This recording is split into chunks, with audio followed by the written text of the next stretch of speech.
Welcome to the Reticle Up podcast, where I, 3-Gun Kenzie, will be interviewing competitive shooters, hunters, fishermen, archers, entrepreneurs, and outdoorsmen.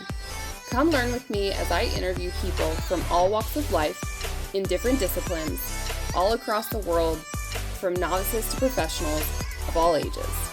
No matter what, everyone has something they can teach you, so come join me on the journey. The Reticle Up podcast is produced in partnership with AmericanFirearms.org. American Firearms' mission is to recommend what works. We believe everyone deserves access to unbiased, helpful information about firearms, and our buying guides, product reviews, and learning resources are designed to help real people find the stuff that will work best for them.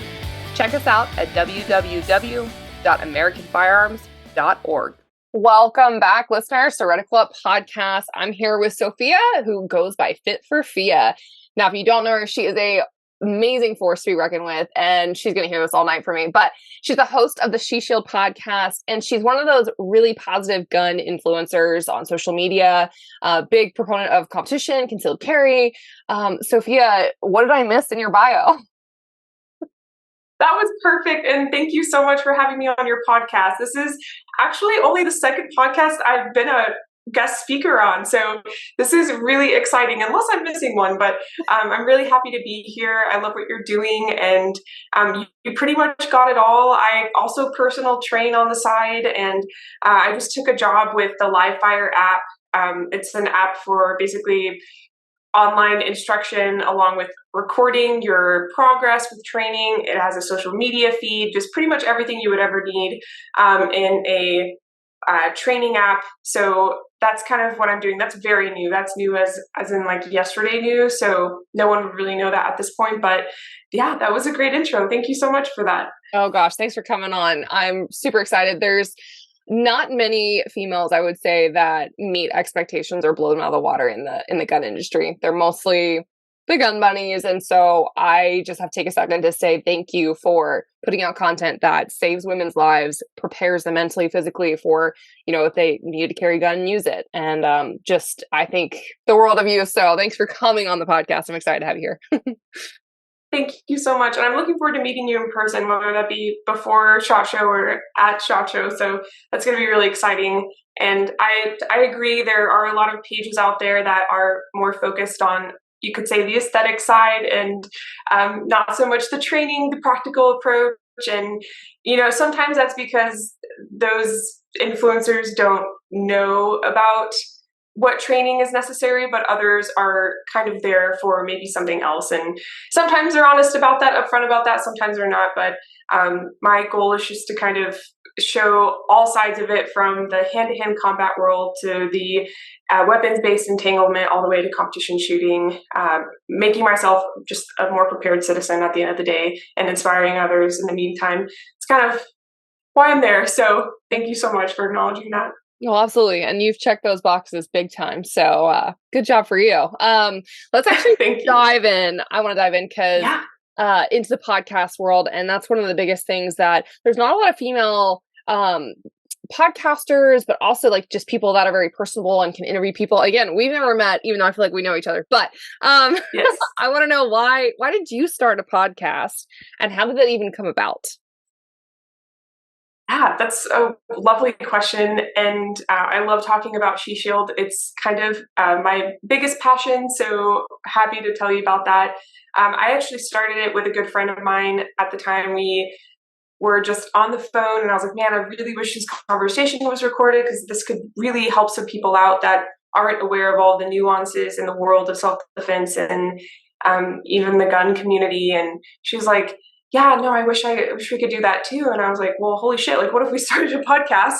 We could just kind of put this into action and move forward. And we did. So She Shield is originally called She Shield because we were two females sharing the perspective from the female perspective. And it's not just for females though. So if you're listening and you're a gentleman, you can absolutely head over there. It has, it's very much for both sides, but we do talk about specifics when it comes to women's defense. And it's kind of turned into a guest speaker podcast with me as now the sole host of it. I have people that are experts in their specialized areas come on and talk about their origin story along with what they do. So I just had you on today. That was really exciting. So if you want to hear Kinsey get interviewed, you can absolutely head over to that episode. It'll probably be in the 60s when it comes to the episode number, but look out for that episode as well if you want to hear her interviewed. And that's kind of the origin story there. And then Fit4Fia began as actually my fitness journey. So I started sharing my journey as an undergraduate studying biochemistry and kinesiology. I started a blog, which I don't say this a lot, but it was called Balancing Books and Barbells, balancing studying and training in the gym, which was probably something I shouldn't have been talking about because I trained a lot more than I studied, even though I graduated with honors. I would much prefer being in the gym over anything. So I tried to create a blog, not only to inspire myself to learn more about the topic, but to inspire others to try to find the balance with both. And being pre-med, I was subjected to so many students who did nothing for their personal health. It was all about studying 12, 15-hour days. And while I joined them some of those days, I would always take time to go to the gym, and they thought I was crazy. So I wanted to create a place where I could start that conversation. And once I started posting about my Brazilian Jiu-Jitsu journey and my gun journey, that kind of blew up, and it became this page about everything I do to be a more prepared citizen for self-protection. Mm-hmm. Yeah. And I think that's something that a lot of people miss, which we'll dive into, is the fitness side, which also helps with mental clarity and just having that positivity, because you're, increasing that serotonin level, which I don't want to ramble too much into that, but I think that's going to be interesting to dive into. The podcast stuff too is something where it's hard to be consistent, and the fact that you're going to be in the 60s is awesome. What for you have you learned about podcasting along the way that you kind of want to share? Maybe if someone's listening that wants to start a podcast, or maybe just likes listening to them, what does this behind the scenes look like? Absolutely. So podcasting is one of those things I stumbled in the dark through. Luckily, we have YouTube. You can pretty much learn anything on YouTube, including full languages at this point. I've had so many people ask me, I've created a document with a step-by-step on how to get started, because there are so many steps and pieces and nuances. So for those interested, determining what your goal is, why do you feel your voice needs to be heard? I think that's an important thing to consider. If that's strictly for entertainment, that's great. It doesn't have to be some life-changing thing. And I listen to probably 3 podcasts on rotation for strictly entertainment purposes. So if that's it, that's valid. If that's, what you want to do. If it's to educate people on firearms, you can do that. On competition division specialties, whatnot, what you do, that's all perfect. So determine your purpose, and then determine what you can balance with what you're currently doing in your life. If you work a full-time job, you may only be able to let out an episode a month. If you're like Kinsey, you do once a week from the beginning. So that's really, I'd say that's the next thing. Determine a reasonable frequency and then stick with that consistency. I've definitely had a few episodes that went out late. We're all human. Not saying that you've done that, but oh yeah, try to be as consistent as possible once you determine what that frequency looks like for you, and then start separate social media pages for that, and then just do everything you can to promote your podcast. Social media is truly the best way to do that nowadays. And podcasting is a very sought after long form content type that it's becoming more popular. So it's a great time to start a podcast. And I know a lot of people say everyone has a podcast now, but to them I say yes, and that's great. That's how it should be. It's like having a YouTube channel. Mm-hmm. So absolutely go for it. And what I've learned since starting it is how to become, 1, a better interviewer, which I'm still learning a lot about. 2 is filler words, there we go. So words that I maybe shouldn't say as much. I've noticed my vocabulary is limited in some areas. I've had to try expanding that a little bit. So it's been a very humbling process. That if we're getting super vulnerable here, that's been that side of it. Otherwise, I learned so much from the guest speakers. And you look like you want to say something. Do you get what I'm saying? Do you resonate with it? Yes. I'm trying not to cry, but there's a buddy that I'm gonna tell him. Hunter's HD Gold, Brian, his podcast. It's been so annoying. I think I wanted to have a drinking game for one of his for a series of his podcasts. he would always say, what does that look like? For every single question, he would say like something, what does that look like? And I'm like, oh my God, I got to the point where I couldn't listen to it anymore. And then I started saying, what does that look like? And so I laugh, but you know, I think that quirkiness of like listening to a podcast so often is like you pick up on that. And so when you're saying all these things, I'm like, yep. Yep, absolutely. You absolutely get it. And it's okay that it takes a little bit of time. Oh, did I freeze?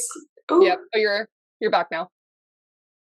Okay, sorry. I was trying to increase like very subtle. Nope.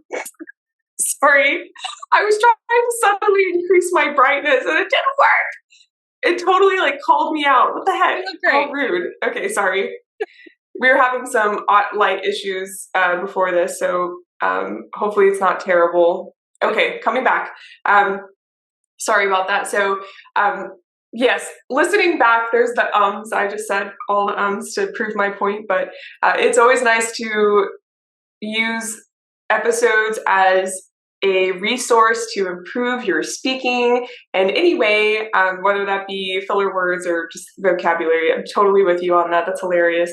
And yeah, there are some podcasts where the way they ask questions, I either love it and that's why I listen, or sometimes I'm like, okay, we get it, like what's coming up. So that's something I try to focus on too when I listen back. Like, am I being redundant? Am I adding anything unique from episode to episode? So yeah, that's kind of, there's a story there.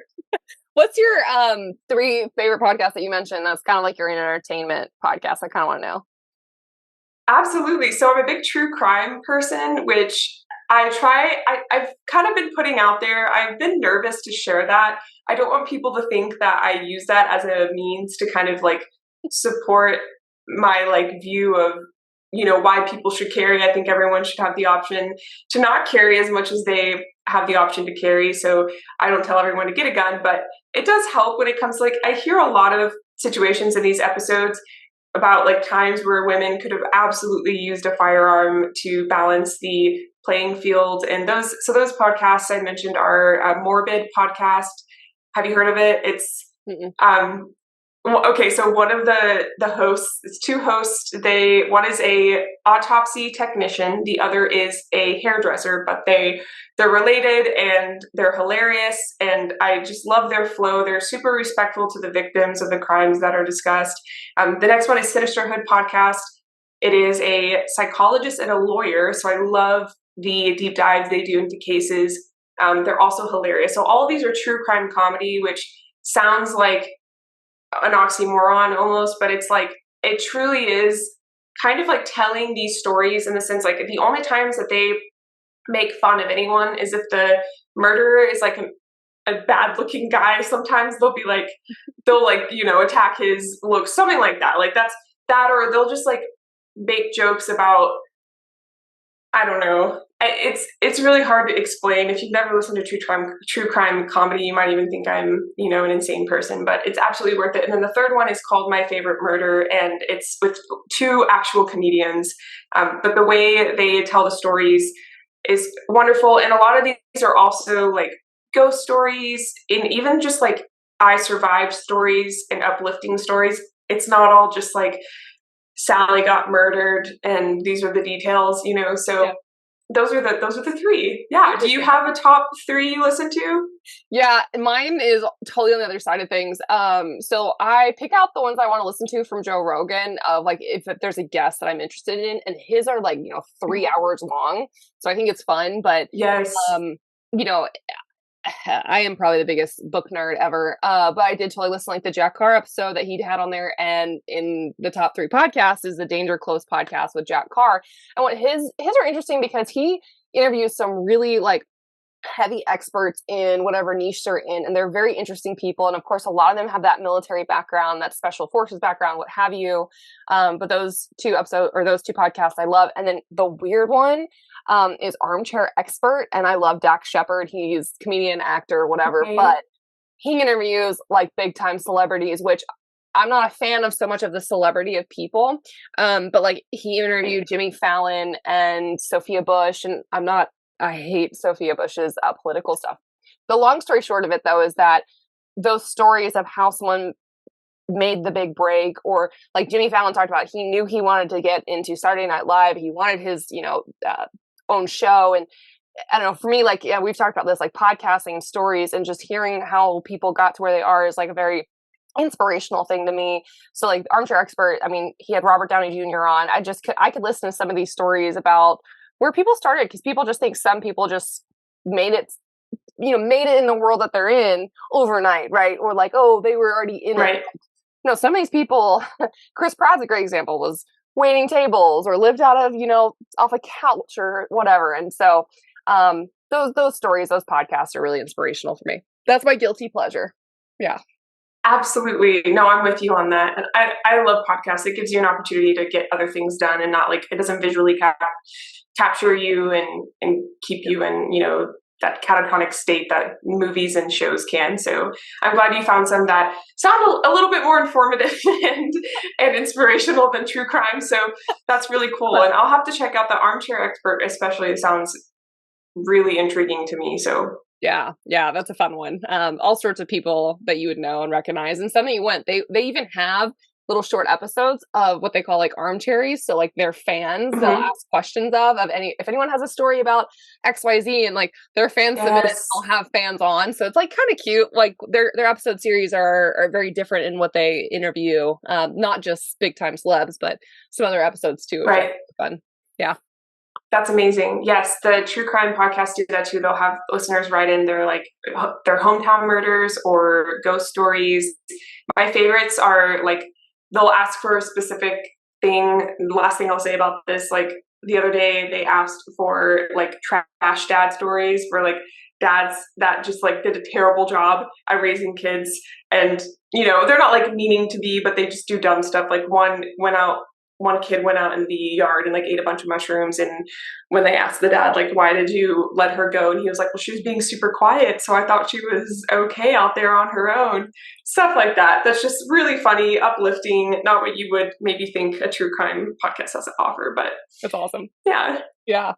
Cool. Well, I'll leave that podcasting world because we could talk about that forever and switch gears. Absolutely. But you mentioned, yeah, obviously we like true crime. I've watched TV shows like that, documentary series. I think we all, not an obsession, but it is like crazy that we watch these things, but these things are happening, right? There's human trafficking happening right now. There's serial killers out there. So I say all that with a stern, like, point of view. Is like, why do you concealed carry, Sofia? Like, how did you even get into wanting to own a gun, wanting to protect yourself? Was there a catalyst, or was this just something you always thought you needed to do?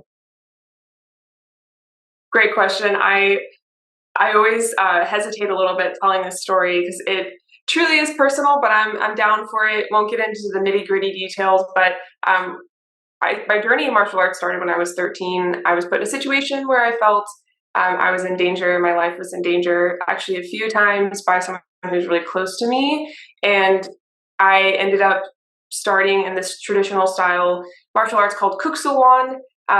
It was probably the most American martial arts cash grabby place you could ever sign your kid up for, but it empowered me for a little bit until I realized none of it was practical. Like, I was seeing these fights on TV and some on YouTube, and I was like, okay, I don't know what the hell I would do in that situation. So started jiu-jitsu, got into that, loved the idea of learning how to fight on the floor. I noticed even like in sparring in class, we would end up on the floor and then we would stop, and they'd stop the timer, everyone would stand up.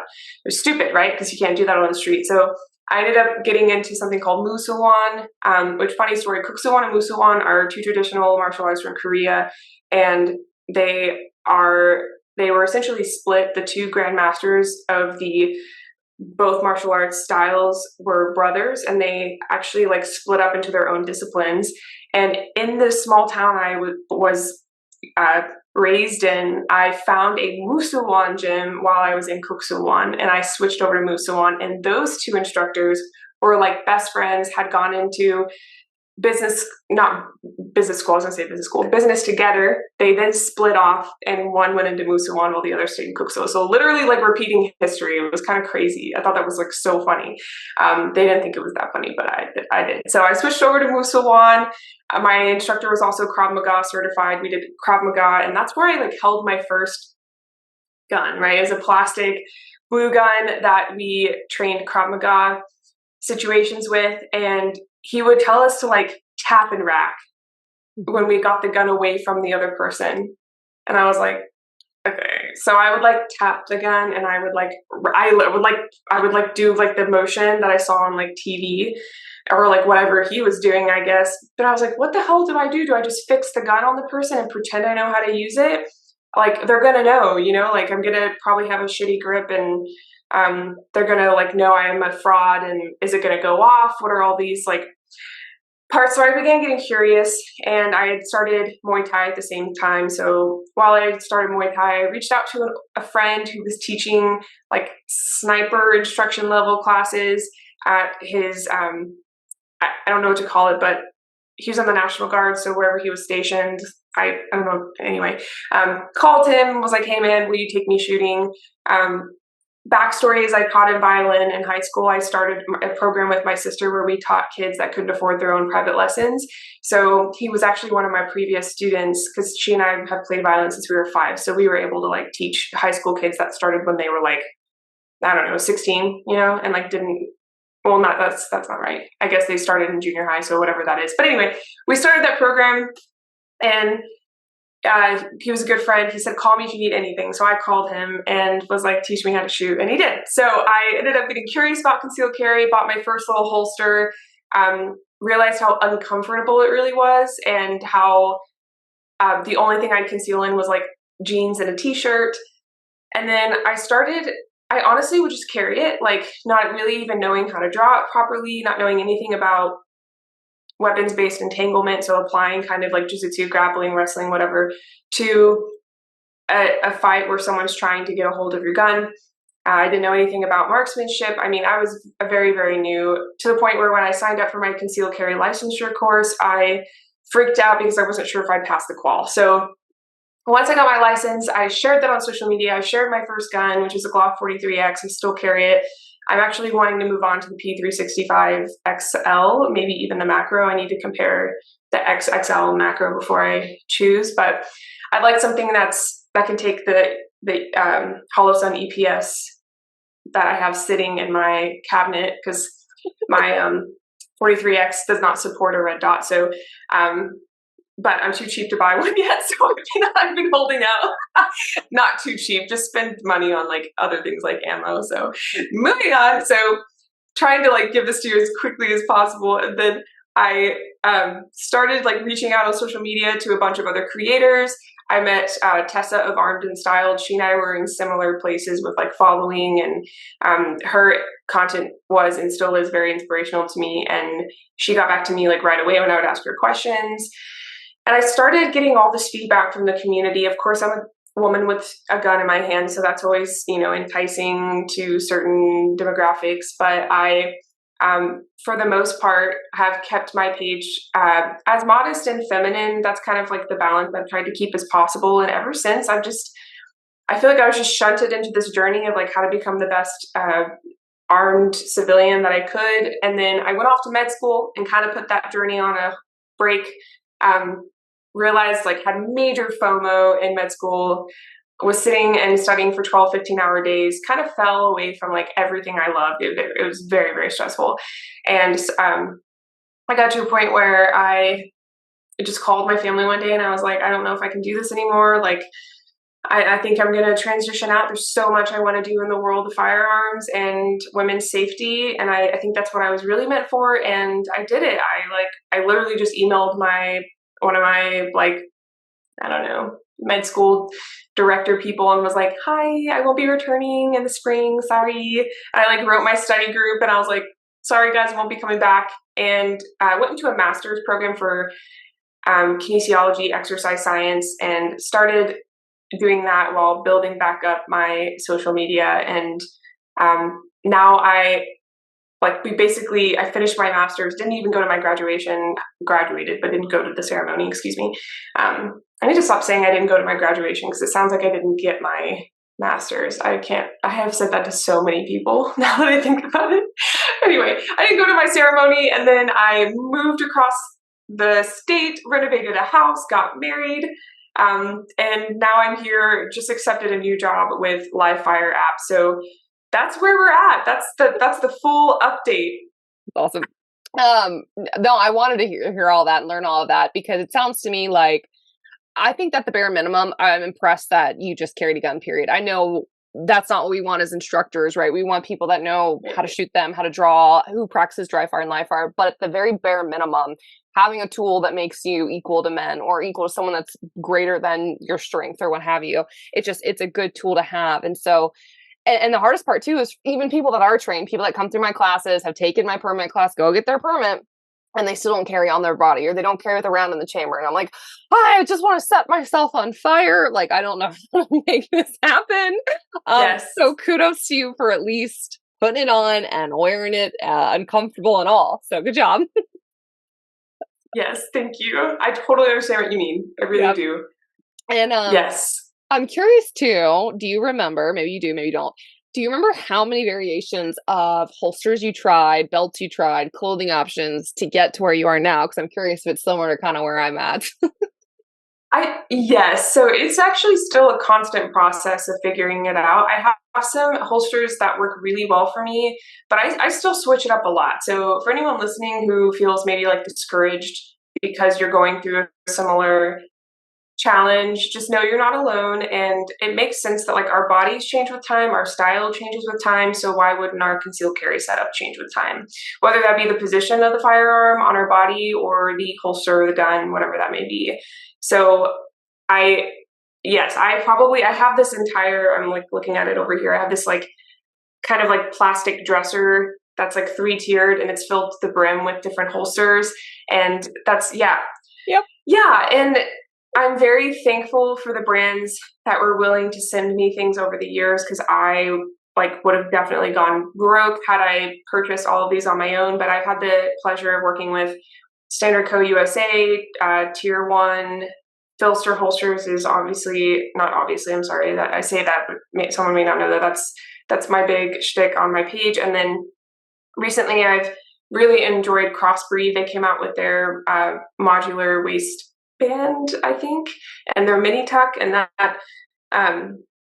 looked really enticing to me. I actually wrote them and I was like, hey, I'm not asking you to pay me to post, but would you just send this to me? I'm very interested. So I've been playing around with that. There are a few things about it I haven't quite figured out, and it really just depends kind of on the outfit, and more importantly, like the pants of the outfit and where the hem line or just like the belt line falls on me. If it's like low, mid, high waisted, and then also the type of shirt. But I go through a lot of phases of dressing around a gun and putting a gun into my outfit, and kind of like the reverse side of that. I know there's a lot out there. People say a lot about shouldn't have to dress around a gun if your concealment technique is right, but there are certain things you can do to make your concealment more seamless, and therefore put you in a situation where you have the element of surprise in case someone is kind of eyeing you and moving in to attack you. You have that ability to kind of determine where and when they see that you have a pistol. So yeah, that's my long-winded answer to that. So no, yeah, that's what I asked, because I look at my bin and I'm like, yep. But I was gonna say, you have a bin. Well, it's the same thing. It's like they for years been testing, working with different companies. I mean, I manage social media for 2 different holster brands now, right, for Crossbreed. So yeah, I have all of this gear, which I love. And the other thing I wanted to talk to you about, still with that, is I have 4 different guns that I like to either carry or have set up for different carry methods. And so there's the modular holster, there's inside the waistband with clips, there's a backpack carry that I have when I hike. So all of that to say, how proficient are you at dry firing and live firing that gun, from if you change it up from 3 o'clock to appendix to in a, fanny pack? Like, I know you a little bit and I know your content, but how is it important for people listening that if they change even one little thing, whether it's an optic, a holster, different bag, if they're going to do like off body, how important is it for them to train with that setup? Absolutely. That's a great question. It's incredibly important. It's one of those things. It comes with the trade. I feel like it's kind of hard to tell people what they should and shouldn't do, because I think people kind of already have decided where they're at with the effort and the finances that they're willing to put towards training. But I feel like it is, I'm in a place where I can say there's no excuse not to train, especially if, like, say, let's start with the first one. If you've kind of decided you're in a place where you're accepting that you don't want to train, you're not willing to do that, then you have to understand the consequences that come with that, right? And when it comes to finances, you can always dry fire. There are solutions, especially there are many influencers that share costly examples of holsters and things you can kind of rig, even like wedges you can build from like yoga blocks, like a $5 yoga block, instead of buying like the fancy wedge kits. There are so many things you can do to fit within your financial, just your budget. It's incredibly important. And actually tomorrow morning I'm going to my home range. They allow me to go in before anyone else is on the range. So before it opens, I get to go in there and train and make content. So far, I've just been going and training because I haven't felt like my training is content worthy. But tomorrow I'm hoping to film a little bit and post a little bit about that. But I'm taking my Filster Enigma, I'm taking my clip and belt system. And what I mean by that for people listening that are new, basically just a holster with clips that clip onto a belt inside the waistband, like your very standard inside the waistband carry system. I'm taking my fanny pack, I'm taking my backpack, I'm taking everything that I potentially might carry in, and I'm training with that live. But what I do before I go out, and this is just a great way to get like a few reps in, whether that be like 5 reps or 50 reps, I will train pulling from that outfit, because while the setup may be the same, so say it's the Filster Enigma, which I wear probably 80% of the time, maybe 75% of the time, I will still have a shirt that has a different length to it. The concealment garment might be of a different fabric, and that will always notoriously feel different to pull up and get out of your way to pull the weapon. So having those like little 5 to 50 reps before I leave always, 1, makes me feel more comfortable, and 2, will make me a more competent protector of myself and my family. Yeah. No, great points all around. I learned the hard way. I had this like camisole that had the smallest bit of lace on the bottom of it, and it 100% got stuck on a clip. And like, I was like, cool, glad I noticed that before I started wearing that. Yes. And it went into the trash immediately. Like, there's no way I can trust, that not to hang up. So I love your videos. I see your blue gun that you use and show people like how you set up. Yeah. Getting dressed in the morning. So we'll talk about that at the end of like social media. But if you've got an excuse out of your mouth about how you can't carry a gun, somehow go follow Sofia and she will take all of those away. Thank you. I really appreciate that. It's true. I really appreciate it. It's and true. Definitely, I'd say if you're kind of more of a petite woman, and you want more of like that perspective, I'd like to just shout out at Armed in Style, Tessa, and at Tat Girl Michelle. They both have kind of like smaller frames, and they show some really great alternatives to maybe what I do with my frame, even though our modes of carry are very similar. So yeah. But it definitely is a work of progress of like trying to find what works for you. And, you and I are very fortunate that we get to work with brands for sure. And so for those people maybe not as fortunate, if they're looking for something for them, what maybe some couple recommendations you could give them to try or that might work for them, or like have them go maybe test out in a store if there's different sizes. Do you have anything off the top of your head? Absolutely. So are you mostly asking holster recommendations, or are you asking how to talk to brands? Oh, I would say holster recommendations and like belly band recommendations. Okay. Simple for them. If they only have a certain budget and maybe they try 2 to 3, what do you think? Absolutely. So instead of maybe talking about brands first, I'll just talk about some things that are requirements if you are going to say like stick to a lower budget and go and buy like an Amazon belly band, as opposed to buying something that's already made particularly for that, like the modular belly band, even though I think that's actually very reasonably priced. Just want to put that out there. So not to like mislead anyone. If you're listening, you're like, oh, that must be super expensive. I actually don't think it's that bad, but it's all relative, right?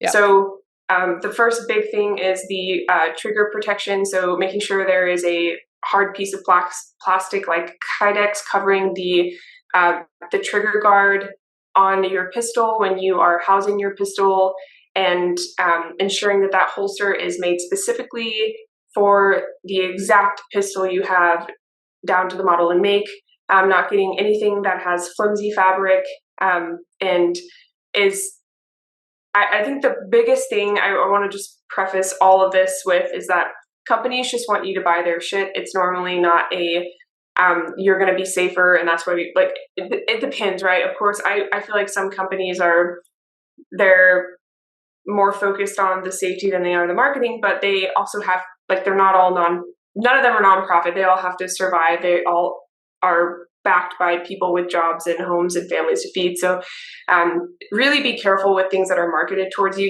Even things that Kenzie and I recommend to you today are things you need to look into yourself, because that's what's been good for us, but it may not be good for you. So going back, the trigger guard is one of the biggest things. The other thing is retention, both retention pushing into you, like that of a belt pushing into a holster, and belt retention, excuse me, holster retention in the actual receptacle that the holster is in, right? So if that's inside the waistband with clips, are the clips sturdy enough to keep the holster from coming up with your gun in a concealed carry draw? So a really good example of a clip alternative, if you do buy a holster off of Amazon, and it's, a holster off of Amazon, and you want to improve the plastic clips, you can buy something like discrete carry concept clips. They're not that expensive for a pack of 2. You can just use a simple screwdriver to screw out the old clips and then screw in the discrete carry concept clips, and now you have a sturdier holster. And also just know that, like, holsters can be altered. So, like, when I got my modular belly band in from Crossbreed, I had to adjust my holster a little bit. I had to, like, reach out to customer service, and I had to, like, heat it up with a hair dryer. So it's not always a one size fits all. It may not come to you at 100%, even though, the brand is highly revered. So just keeping that in mind, making sure the retention is safe, not just, like, kind of putting your faith into a brand 100%, not being afraid to mix and match, that holster from Amazon with the discrete carry concept clip setup. So all of those things, I would say, are the most important thing to ensure that you don't harm yourself as the concealed carry user. Ultimately, the goal is for you to stay safer and be protected. And if you're having to worry about accidentally shooting yourself or others, whether or not you're around others, is the last thing you should have to think about. So the Filster Enigma is probably the biggest thing. The like top holster I recommend. It's essentially a complete inside the waistband concealment belt.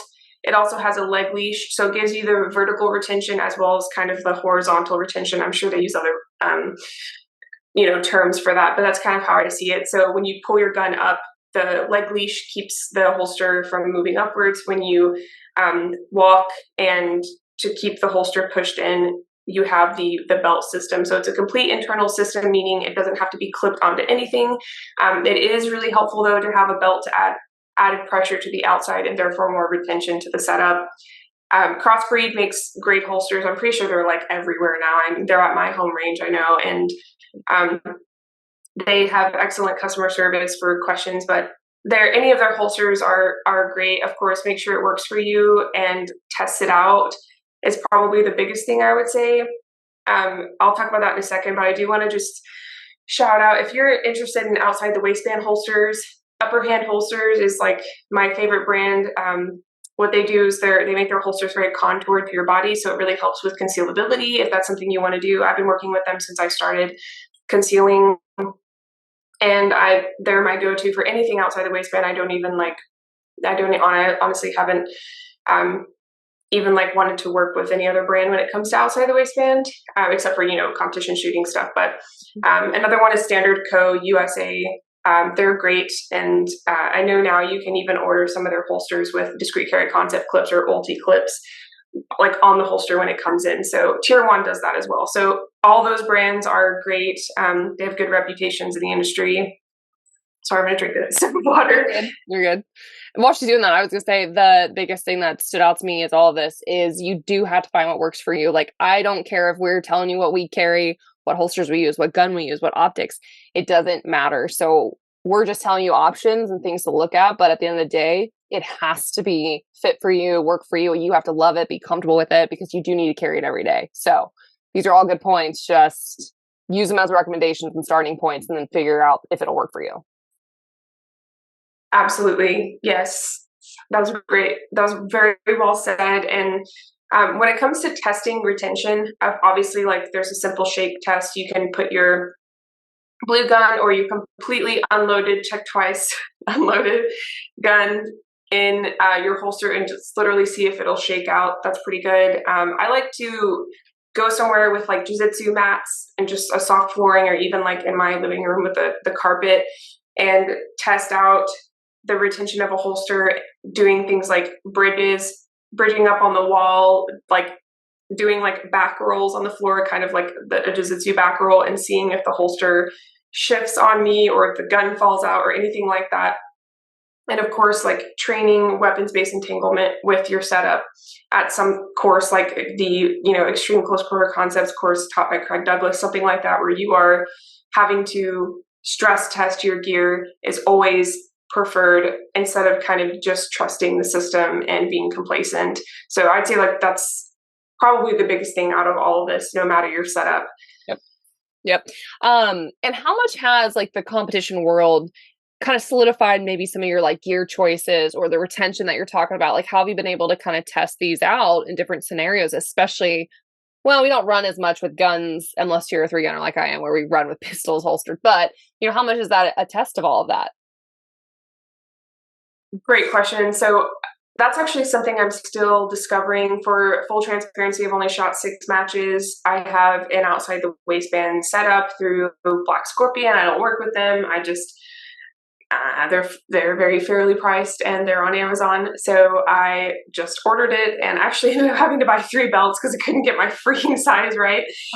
But the setup has been okay. I didn't realize how much you had to kind of like maintain your gear. I did have a moment, and I think this was an error on my part, not setting the holster up right, but there was a bee and I started to run away, and my instructor still makes fun of me for this, but my holster flipped upside down because it was missing an entire screw, and my gun fell out, and then I kicked the gun in front of me.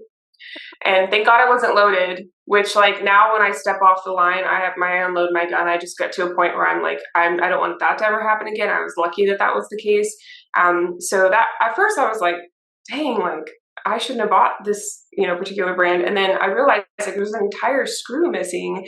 So I had to find that part. And I think when I took it out of the bag, it just literally like either that or it didn't come with it. But you really have to kind of do your own quality assurance with some stuff. That's been interesting. I've been wanting to shoot competition style inside the waistband though. I think that would be a really cool test. I mean, you have to consider that is most likely not how you're going to be attacked. You're not going to have a guy 20 yards from you, this is really dramatic, running towards you in slow motion so you can pull and shoot, right? Like it's most likely going to be close quarters. Someone that is either ambushing you or has close space quicker than you could account for. So, I mean, as far as that helping you as a concealed carrier, there's so many benefits to it. Marksmanship is obviously important, gun handling, comfort with your gun, being aware of like your muzzle direction, so many benefits from concealed carry, but never to replace obviously that like 0 to 5 foot range training. I kind of went on a tangent there. You're mostly asking about like testing gear, right? Well, no, I mean, like, I think that going on to the tangent about how competition does help with certain things. It is not the end all be all. It is not the CQB training like you're talking. Like, so just keep going. I'm with you, sister. I'm with you. Okay, awesome. Well, that's probably the main thing I wanted to say about that. If you want to take it to the next level and train inside the waistband, more power to you. I'm going to do it. That's actually how Tessa Varman styled. She recently came on my show, so she's kind of been on the top of my mind here, but she started inside the waistband. She's kind of moved to more of a competition ready setup. So it's been interesting watching her journey. She talks a little bit about that in that episode, but I think there are a lot of benefits. The people that give you any black and white answers at all in the gun world, any left or right extremist view of anything, probably shouldn't be listening to them, but they're also probably people that just are unaware, uneducated, and like the full spectrum of benefits from competition shooting. I honestly started because I got to a place where I was like, I don't know where my marksmanship is at. And like, how many of you go to a range and shoot and actually like measure the distance between the bullet, the target punctures? What am I trying to say? The Impact, the holes yeah. of the targets. Thank you. Yes. How many of you like actually measure that, take pictures, compare, right? So competition gives you that outlet to go show up, shoot, and then see your scores like almost the same day and compare your progress, and also just meet so many amazing people, which I know you and I talked about that a little bit. That's one of the reasons you do it. So I know you get that, Kinsey. Has it helped you in any way as a concealed carrier?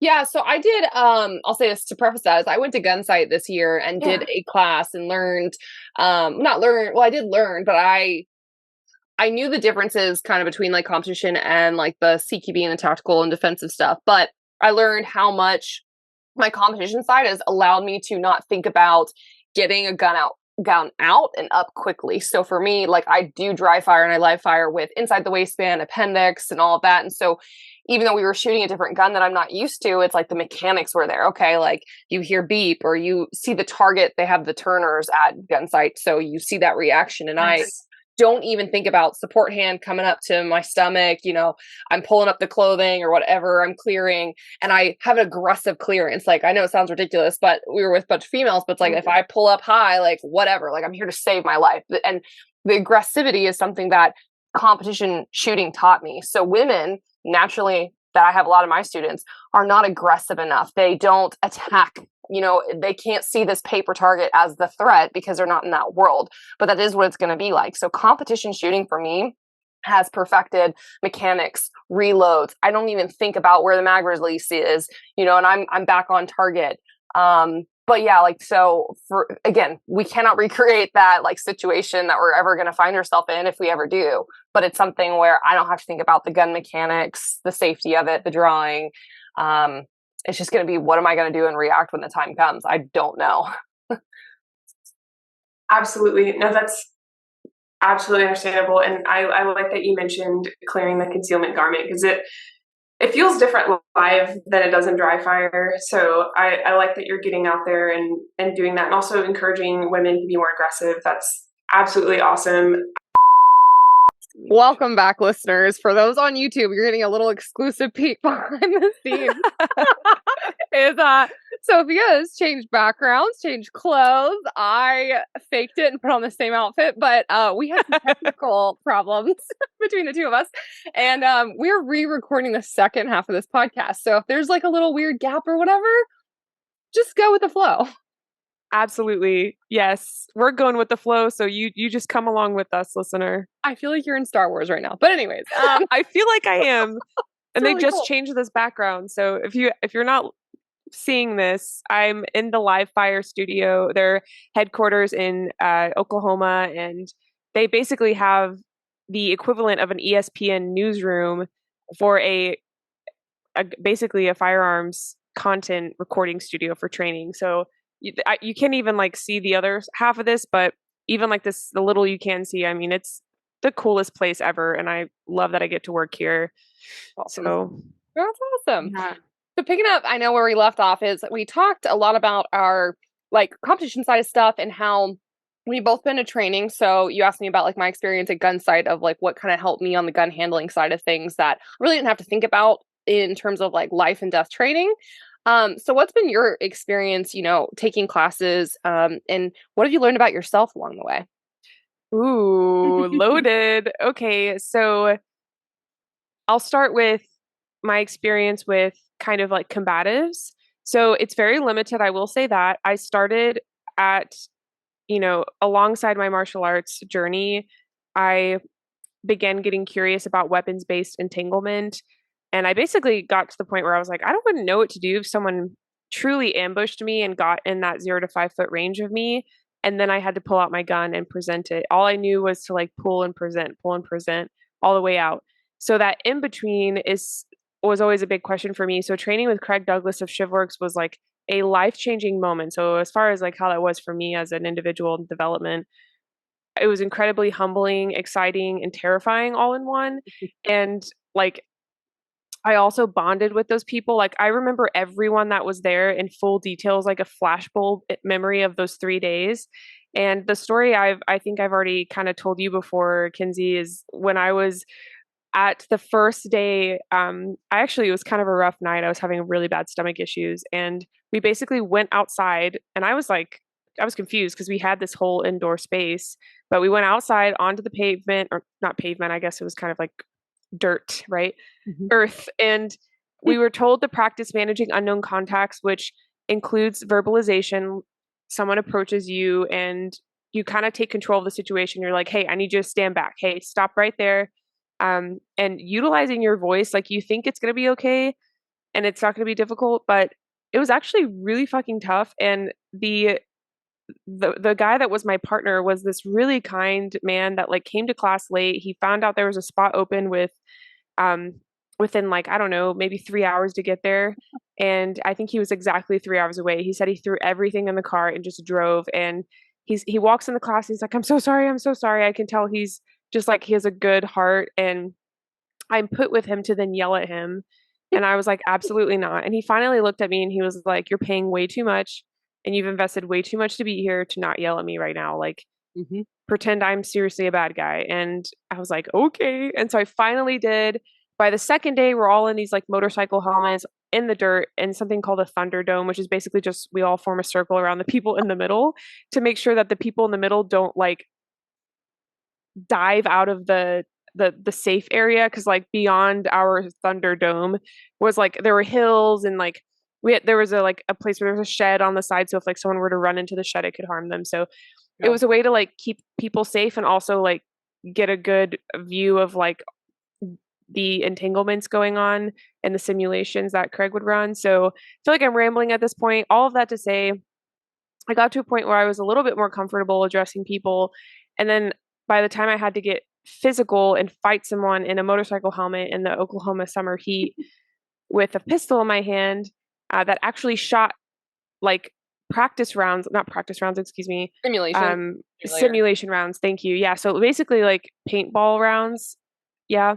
Yep. And once I got to that, I felt pretty comfortable and maybe even felt confident, but again, incredibly humbled, like never, ever, ever like wanted to be in a fight after that. Not that I wanted to before, but I was kind of cocky. It was like that like bliss of ignorance. Like, I've got this. Like someone approaches me like I've got this, right? Yeah. But like, hell no, like no. And like not even one ECQC can truly prepare you for something like that. It takes practice, repetition, and maybe even returning to a class like that. So did that answer your question? Yeah, and it brings a point up that I have long contested, that I think women struggle on the competition side of stuff. They struggle in my like concealed carry classes, and I don't know if you see this, in aggressivity. Is you've kind of mentioned is like you're forced outside your comfort zone. You're told to yell at these people, and that's what you're supposed to do. And you're just doing this at practice, and you know it's coming right now.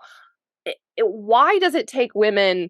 Like if they're a mom, it takes somebody attacking their kid for that to automatically come out of them, right? So it's something that's like part of just who we are as human beings and evolution, is like we protect our family or what have you.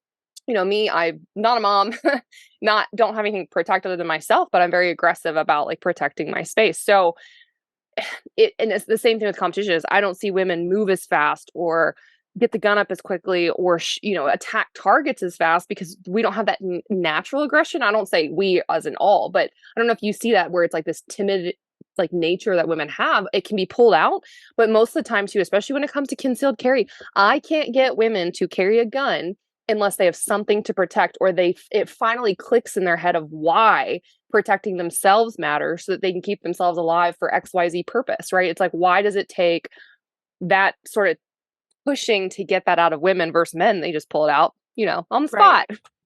Right. Absolutely. I think a lot of it is that we have a hard time, I think, just as a species, learning from other people's experiences. And the classic example is like growing up, my mom would tell me all about her crazy, like ex-boyfriends and learn from me. But she would always tell me, but if you learn yourself, that's okay, because experience, while it's a crappy teacher, is sometimes the best teacher.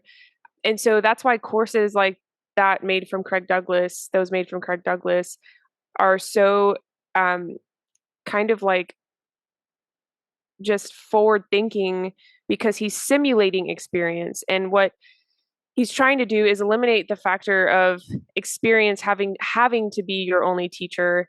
And because experience for people like police officers is like getting shot, it's there's death on the table, there's like other people's serious bodily injury on the table. So simulating that and turning it into something that people can practice beforehand is just transcendent to the world of safety. And that's why it's so important to find people like that and train with them if you can. I mean, there is a financial commitment, there's a time commitment if you have kids. I'm not saying, I'm not ignorant to the idea that everyone everywhere can go. Right. But if you can, seize that opportunity. And you're exactly right. We do have trouble finding our voices. I think we are prided. Is that a word?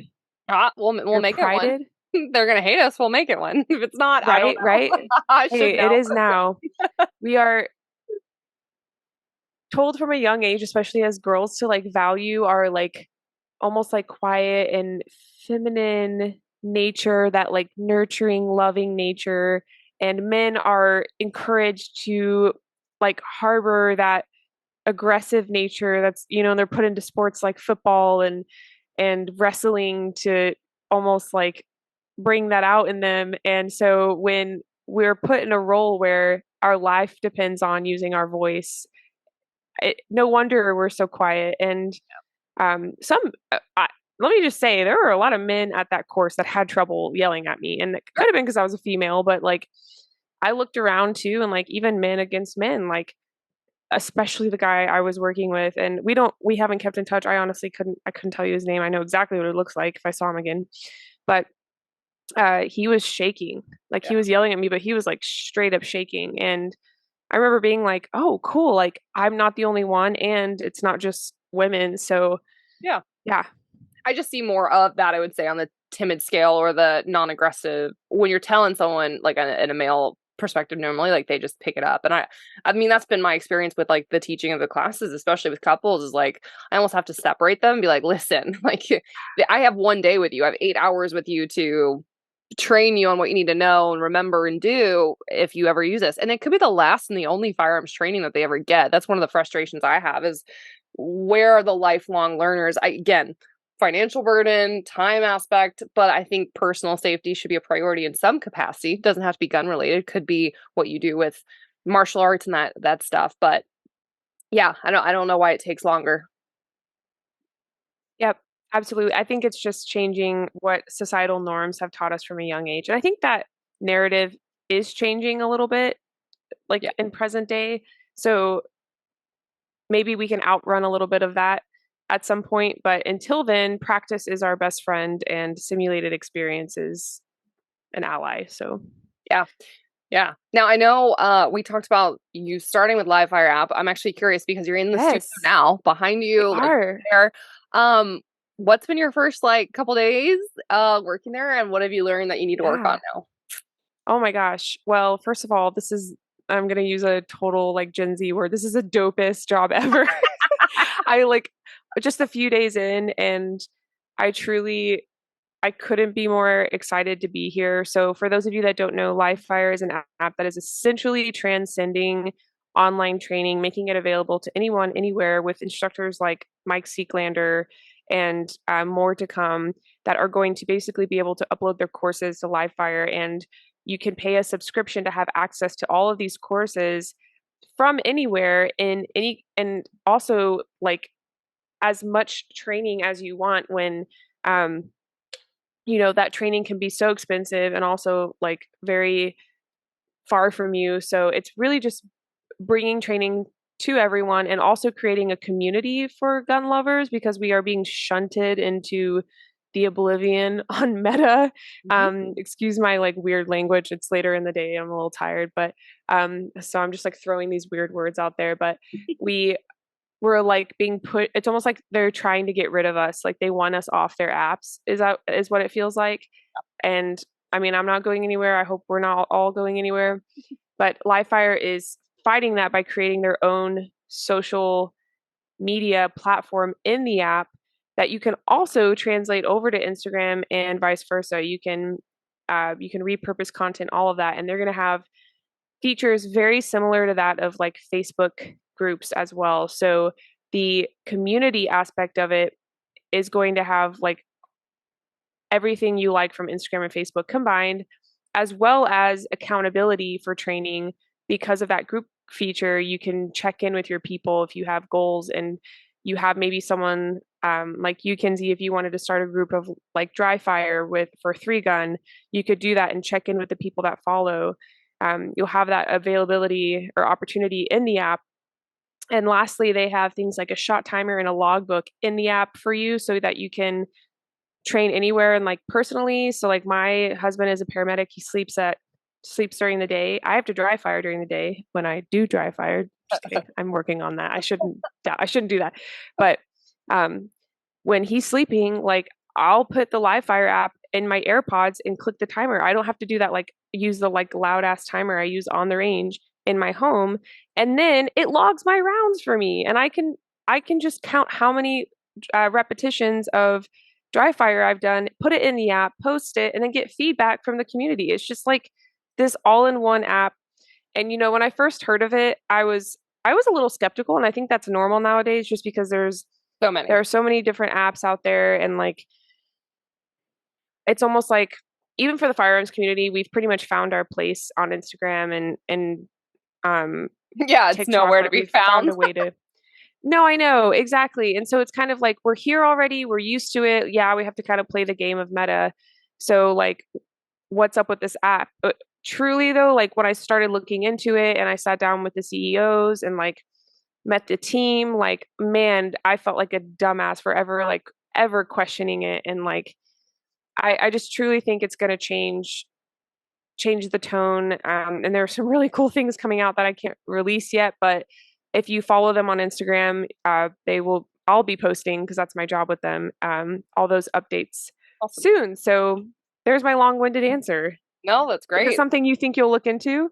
Yeah, absolutely. I mean, yeah, my accountability is like, I tell people this is like, I know my accountability to myself is like not where it should be, and it's never going to be while I'm doing what I want to do right now. Like, right. Okay. But having the community, there's the other one, Ballistic BOS, like boss, but the gals created this. Do you know Marcy?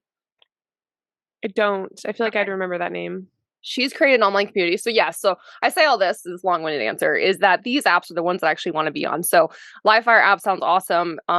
She's created a female community on an app, and she puts in like questions every month, and people can converse and have their own conversations. But then she does challenges. So like July, she had a challenge about draw, reload, shoot one, and go show your target, be in the alpha or score the targets, and had different levels of shooters. So like beginners could do it, intermediate shooters and experts, and then she pulled the winners with the fastest times in those different categories and like gave out prizes. So she has sponsors, and they do live sessions with different companies to tell them about holsters gear, to tell them about firearms or what have you. So she's created this. This is new.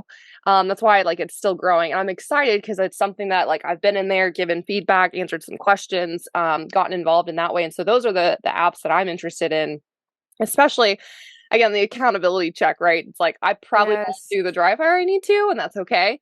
But if I can go in there and be like, all right, I'm stuck in at XYZ, what's wrong with my draw? What's wrong with the reload? Like, let's pick this apart. So I think just contributing to and giving back to, like, I'm not an expert shooter, I would say, but I'm an expert in like experience, I would say, shooting so far. Gotcha. So like having an app that I can give back to is something I'm interested to. Oh my gosh, yes. And actually that's that sounds almost exactly like something we're coming out with this week. So I think is she on Instagram? Is that where she does that? Yeah, so she has a page set up for the women's Ballistic BOS, and then Marcy's on there as well. She shoots a SIG. She just started diving into competition shooting. She was at SHOT Show. This is an ad for Marcy, but I'm so excited because I just adore her. What's her handle? oh God, why don't I have that memorized? Sorry, I want to look her up while we're chatting. So her name is spelled Marcee. Let me make sure I have the Instagram handle right. Yep, Marcy and then .Mae. Yeah, I have that right. I always remember how to spell her first name, but I always forget what the .mae is. But so she's created that. She's working with some companies and growing that platform. And she uses, I think it's called Mighty is the app. So it's not like their own app, but you can build little communities within that app. Yeah, absolutely. So I think the more I say all this, and I'm just going to leave this in here, honestly, but I say all this stuff because the apps that are creating content that are giving value, that have the technology aspect behind it as well, are very helpful for our community. Because I was just having this conversation the other day. I already saw your post that you are shadow banned. Welcome. I've been there a year. Yes. Join the club. And you're asking people to engage and share and comment, and like that'll help. It's not going to go, unfortunately, very far, I think. And so we as a community are going to have to start looking backward and saying, okay, we need to start reading newsletters again, reading maybe print magazines or digital magazines. We need to look to the apps that are created on platforms that are not going to suppress them, or go directly to the websites and read articles that are on there. So we're not losing this every bit of information we used to collect in social media. It's not going to be there anymore. So I say all that because we do need to create these different platforms for people to go get information from. Absolutely. Man, you're gonna love it.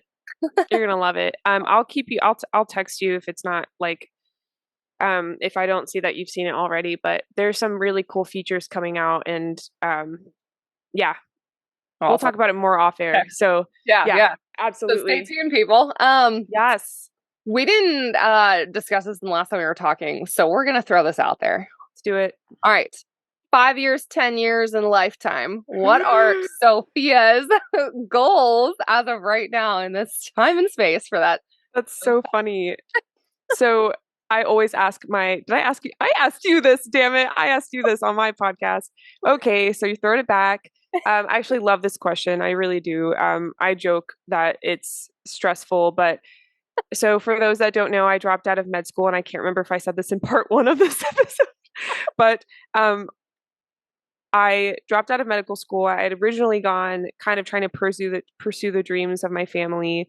And, looking back, there really wasn't any intense pressure. They weren't like, do it or, you'll be unhappy. It was kind of just like, my father is a doctor. He's a great doctor. And working with him really inspired me to look into medicine. When I started getting interested, he was like my number one supporter. And now he's my number one supporter for what I'm doing. And that's been a big transition. I won't go into that. But before it was to be a primary care physician by the age of like 30, and have my own practice by like 32. So the fact that like not even a year ago I was in med school, and now I'm like, this is my 3rd week with live fire, like officially, probably like my first true week of like work. We were trying to figure out what I'm like doing here the past 2 weeks. We've gotten that figured out. I'm now like, I love the team. We're almost like already a family. Like they've accepted me 100%. They know that they value me. And like, I'm also about to get to work with Mike Seeklander really closely. So like, I'm excited to grow as a shooter myself and an instructor, because he's told me that he's willing to be kind of my mentor with instructing. So I really feel like I'm on this like in like Finding Nemo, you know what I'm talking about, the Australian current. Shoved you out. Now you're like, all exactly. Right, let's go, Chris. I feel like exactly. I actually feel like I'm in the current in like the best way ever. Like before I was just kind of floating in the deep blue. Like, what the hell am I going to do with my life? Like, and I kept telling myself, this is a good place to be. This is a good place to be. Because I didn't know what the hell I was doing next. I even like had a whole call with you, and I was like, I think we were going to record, and then we ended up talking, and I was like, I asked you questions about like what you do. Cause like I was kind of considering doing kind of more like what you do with like a lot of just like freelance. And, which, correct me if I'm wrong, that's kind of your dealio. I own the marketing firm. Yeah. And then on the side is like, I pick up the writing gigs, like, right. And really aren't, set. It is all 100%, what's it called? When you don't have it like confirmed that you will be paid every month a certain amount. I don't It's not non-traditional. Variable income. Yeah, Yes, it's great. Yes, Just this whole year, I didn't want to digress, but just whole year's ups, downs. It's great. It's a blessing. I get to do what I want to do, but it is right. not easy. So when you were talking about me with that, I'm like, yo, it's possible. It's possible. But I grew mine on the side of working full time, then quit my job. But it's like, how big of a risk do you want to take, and how hard do you want to work? Yeah. Right. Yes. And that's what I kind of meant. Like you were talking to me about the freelancing side, and you pointed out all the good and the bad and the ugly. And I thought about it. I really thought about it. And Livefire and I were still talking about me coming in and working with them. And I was like, I basically was like, okay, I had like contingency plans, but I was like, I want to see what Livefire is like truly about. I would just want to meet them in person and get like a good idea of their like workflow, and if they truly care about firearms training, or if this is just like a, marketing deal. And when I showed up, I mean, it just like everything hit me. I was like, oh my God, I'm meant to be here. This is it. Yep. And so I guess to answer your question, 5 years from now, I will, what's wrong with me? I would like to have my niche, like, I guess, better established. My page has always been to show all sides of concealed carry, weapons-based entanglement, a little bit of competition shooting, a sprinkle of that, concealment technique, home defense, all that stuff. So I'd like to get to a place where like my page does represent all of that, but that I can be kind of an expert on one of those subject matters to just truly teach and lean into that. See whichever one of those kind of niches is lacking representation from a female and instruction from a female, or just in general. And I'm hoping by then I have some type of course where I can show what I've learned in that time. I'd like to train with so many people. I have a long list of people I want to travel and train with, and Livefire is really supportive of that. So I'm just excited to grow as a shooter, as a prepared citizen, and I'm excited for She Shield to become a staple in people's like weekly kind of like car rides and education all in one. And I don't see that ever stopping. I might cut back on the amount of episodes a month just depending. I don't know, but that would not be ideal, but I don't know why I put that in there. But, and then man, 10 years is it goes by fast. I'd like to have a family at some point. Yeah. And, that's not even something I want to think about right now, but I'll probably have to throw a family in there. So that's all I got for you. I'm really wanting to take Livefire to the next level with outreach and engagement, and just have this like really great flow and team of like people that help me create content. I'd like to get to where, and this is the last thing I'll say, I'd like to get to where like I'm truly just like the subject of the recording, or the voice of the recording, and then everyone does the editing and posting for me, because that part is just so, at the end of the day, it can be a lot. And I want to get to a point where I do have a team, and it's almost like semi automated process of getting content out to the public. 'Cause nowadays it's like hit or miss with who sees your shit online. So it's like, can't fixate too much on one thing. So I'm kind of starting to build that team already now. So long-winded answer. I'm sorry. I wish I would have thought about that more. I should have known you were going to throw it back at me, because I don't even think we talked about you asking me that. I can't remember. So just sprinkled in there. Woohoo.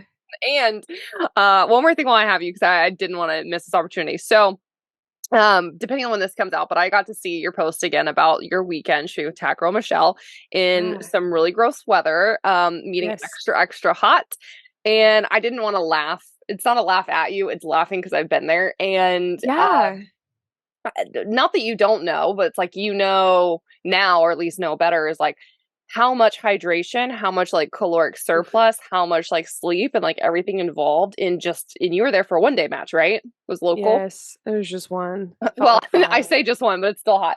So, and I shoot these all over the country with 2-day and 3-day events, and a lot of multi-gun for sure, and some USPSA and even PRS 2-day matches. And it doesn't sound like PRS does much, but guys, I walked like 10 miles the last 2-day match each day, and you're carrying a 35-pound rifle, a 25-pound, if not more, backpack. The support bag alone is 15 pounds. And I left like just feeling beat up, bruised, dehydrated, but this is constant where like even the best people, the most in shape people just forget like you have to prepare Yes. days in advance, even for local, even for something like that, and you need to stay on top of things. So what did you learn? Oh, Jesus Christ. That's a great question. And I literally cannot imagine that with more walking and more weight because damn, I showed up thinking, it's gonna be hot. There's gonna be shade though, and there will be a breeze. So, Yeah. oh my God, I almost fell. I'm on like a kind of a small stool. Anyway, not really helping my case here, but yeah, I really thought I was like, I got this. I'm just gonna go in the shade, enjoy the breeze. It's gonna be okay. I brought like half a gallon of water, like not even a whole gallon. I show up and I step out of my car and I'm immediately hit by like the heat and the lack of airflow in Oklahoma. Tack Girl Michelle walks up. We hadn't even met in person yet. And we didn't even like hug each other or even say anything. We just looked at each other and we're like, oh my God, it's so hot. Like we just couldn't. And then I was like, oh, hi, like nice to officially meet you. But we were both on the same page. We were almost stunned. And, she's, I was going to say something, but actually that's her personal information. But my point is she was having a lot more trouble that day than me for other reasons. But she came more prepared and she was still as hot as me. She had this little cart that she rigged. It was a stroller, and then she put and I'm sure you have something like it. And she put a PVC pipe to have an umbrella. And she was like, throw all your stuff on. And I was like, thank God, because I would not have made it without that. Like I would have had to I don't know, man, like, oof. So I've learned that for the summer, and I learned the winter stuff. I got the winter stuff down pat. Like I've gotten that like figured out. But this, I realized I need a big umbrella, a stroller of my own for my own umbrella, because I don't know if I could share. I'm gonna be honest with you guys. A DeWalt like travel outdoor sturdy, long lasting fan that blows crazy air. At least a gallon of water with electrolytes in that, and maybe even some mineral drops. I like to add mineral drops to my water every day anyway, so just a little bit more of those. And then because I drink bougie water that's been hella filtered, so it doesn't have like any minerals in it at the point that I put it in my water bottle. And then I honestly couldn't eat. It was so hot I couldn't think about eating, but definitely like smaller snacks, maybe even like those like Gatorade carbohydrate cubes that they make. I'm in prep, so that's kind of tough for me, but like if I wasn't tracking calories, I'd probably just pop those in all the time. And then I would say the biggest thing is an ice chest for your cooling rags, and then just throw like 10 cooling rags in there and switch them out. I kept having to like use my water with ice in it that had already melted to pour onto my cooling rag. So I learned, and I forgot to put sunscreen on my face, which is crazy because I'm sunburned. I don't know if I'm a little red right here, and I refuse to put makeup on it because I know it'll be itchy and then I'll be scratching it. But man, did I learn that like you have to be ready for that in all weathers. And if you're new to the game, like you don't know that. Like no one really told me how bad that could get. And so I hope anyone listening, you have more subject matter expertise on the area. I just learned from my mistake, man. I almost passed out. Did not shoot well. Honestly, I don't even know if I'm going to look at my scores. You didn't look happy, I felt really, really, really hard for how I know what you were feeling. Like I felt it, and I've been in that situation time and time again in the dumbest places, like where I've gone to Minnesota. I've gone to in Tallahassee. It was like 112 was my first match, and first match ever. And I stayed the whole day, waited just to shoot one stage for like 8 hours because GS is excuse me. Yeah, but I wanted to shoot, and like nothing was gonna stop me. But like, and I don't know. Again, you're really good on nutrition and exercise and all that. So like, I don't know either too, like what your post match felt like, but like waking up the next day, like, especially and I'm 30, but it's like, you feel like you got hit by a train. You're definitely dehydrated. You need to like get up and move and stretch and stuff. And so like, I'm telling you guys, if you're wanting to shoot competition, even if it's a local, but like especially major matches, you've got days you need to prepare in advance, overhydrate, eat a caloric surplus. Even if you're in your little exercise thing, honestly, you're going to burn it off. And then post match is just as important. So a lot of people kind of forget that, and you have to eat. You do have to force yourself to eat. And again, small snacks, energetic stuff. I do have the Gatorade like chews, the waffle snack thingies. Yes. And Those then are like good. first form meat sticks. I mean, you have to think about the small stuff that and even if you're not hungry, like you need to be eating because it hits you Absolutely. fast. Yeah. Absolutely. And as far as like fitness goes, that was all exactly right. Like you're almost training for a marathon. So like carb loading in a way, and because you won't want to eat when you're there. So like being at a place where like you have a little bit of like energy stored, and then you can kind of like small doses with things like the meat sticks or the um like crackers, or like you said, the chewy Gatorade thingies. That's absolutely true. Hydration occurs before. It's you kind of feel like you're getting more hydrated when you're drinking when you're already dehydrated, but it's truly like it takes time to get into your system. So um that's there's so much truth to that, and sleep is so important. I mean, down to just temperature regulation, like maintaining, homeostasis, right? Sleep is incredibly important for that. And as far as like sustenance go, high protein snacks to like keep you feeling fuller throughout the day and sustaining your energy, especially because you won't want to eat in that heat. At least I didn't. So yeah, those were all really great points. Kind of, it's the same thing as it's like any sport. And I would say it's more similar to like a sprinting match than anything. And they have to, sprinters prep in a very similar, if not identical fashion to endurance trainers, other than the caloric surplus, like you mentioned. That would probably be the biggest difference. Yeah. And of course, the way they train. Make sure you eat pickles. Pickles for life. Okay, absolutely. Yeah, because of the salt. Yeah, no, I love pickles, but seriously, yeah, runners and people that cramp up, they drink the pickle juice, but that just salt helps you get hydrated more, but then the pickles are better for it. It's not great for you because the sodium's high. I'm just saying, pickles do the trick in really extreme heat. So, absolutely. And I have to ask too, I know it was tough, know it was hard, but what was it like getting to hang out and shoot with Tech Girl Michelle? Yeah, it was lovely. She's incredible. She's kind and funny, high energy, encouraging, and she makes a friend out of everyone she meets. So meeting her in person after talking with her for so long is great. We originally were connected via Walther, but we hadn't met in person, and I'm probably like 3 times her size, and so our pictures we took are hilarious. We're so different proportionally. I'm a very tall woman, and um, I'm not sure of her exact height, but she's a bit small. She's very muscular, and her personality is very big. So like, I never felt like she was as small as our pictures showed. But like, if you go and see the cover photo on my page, the size disparity is huge. It's hilarious. So that was amusing. And otherwise, we actually had a range mom and dad. There was this couple that like took care of us the whole time. So we like bonded with them the whole time, and they let us use their fans that they packed for them, but they put it on us a few times because we were like just leaning over ridiculous. At one point I borrowed their ice to just like stick down my shirt because I needed some relief. I needed it. Yeah. That's awesome. That's awesome. It was good. Well, yes. I know we've had, for people listening, a part 1, a part 2, but is there anything in this podcast that I forgot to mention you wanted to talk about or wanted to leave people with that we haven't talked about? Yeah, we have had quite a few parts. We've also had like 10 pre-parts because I think one conversation we hopped on, and I think I talked about like stuff for like an hour, and then you hopped on and talked about some stuff, and then by the end we were both like, hey, let's just reschedule. And today I was like, fuck no, I'm not rescheduling again. So I'm glad we made this happen.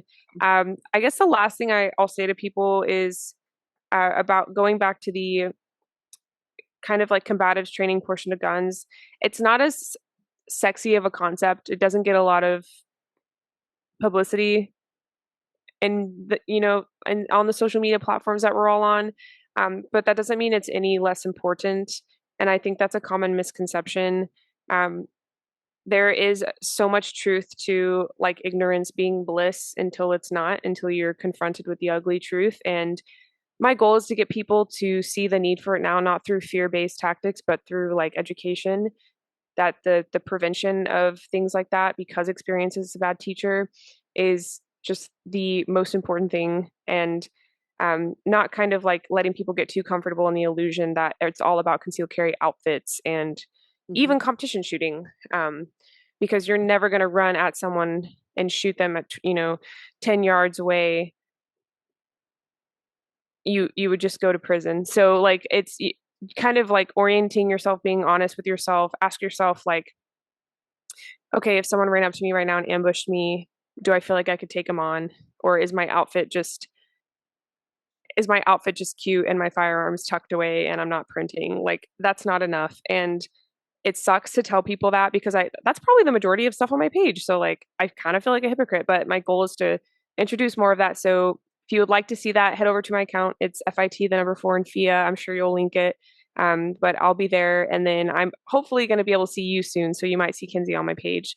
But yeah, thank you so much for having me on. I love what you're doing, and congratulations on over 100 episodes. That's insane to me. I'm at 56, and I feel like I've been doing it for forever. 10 years. So Jesus, even though it's only really been like a year and a half, or I don't know. But yes, congratulations on that. Well, same to you. Oh my gosh, on all the accomplishments. I don't know where to begin on explaining. I know we talked about this last podcast that we didn't record because that's on me, but you are making a huge difference in females like me that take ourselves seriously, keep clothes on, work really hard, and it shows. It's value added, and I'm really proud of the companies that are continuing to work with you, because those are the companies I want to see, doing well. So proud of you. Thank you. Thank you. Yes. Thanks for using your voice and everything. And the She Shield podcast will be at 100 in no time. Yes. No time. I'm not ready for it, but you okay. will blink in your 5-year goal and be like, I'm at 300 episodes. That's hilarious. Yes. That sounds great. True. Well, listeners, thank you for tuning in. This was really special to me. Go follow Fit4Fia. And also, we didn't mention it, but do you want to say your username for your actual fitness stuff that you do, working with as a personal trainer? Absolutely. I'm actually currently not taking on any more clients from right now. That might change by the time someone reaches out, but live fire is going to consume a lot of my time. But if you do want fitness content and you have questions that are fitness specific, you can absolutely head over there. It's FIA_fitness, FITNESS. And then She Shield is at She Shield Pod, like podcast. So thank you. Yeah. All right, listeners, stay tuned and be sure to listen to the She Shield podcast, where I come on Sofia's as well.